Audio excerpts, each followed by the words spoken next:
Well, I think that if you talk about the risk of an invasion, I'm not that worried about this in the near term for two reasons. One is that's an incredibly dangerous proposition, even for the Chinese, and I don't think that Xi Jinping would go into it lightly.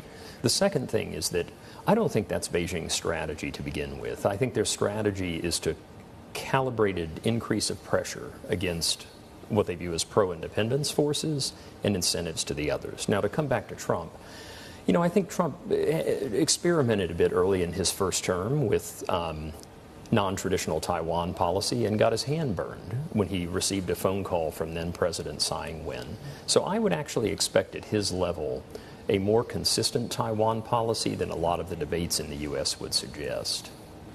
Are you concerned with the sheer amount of military hardware that is positioned in this region, whether it's in the South China Sea, whether it's these competing military and strategic frameworks, whether it's the Quad or AUKUS? And does this inevitably mean not only an arms race, but a miscalculation where all sides could sleepwalk into a conflict?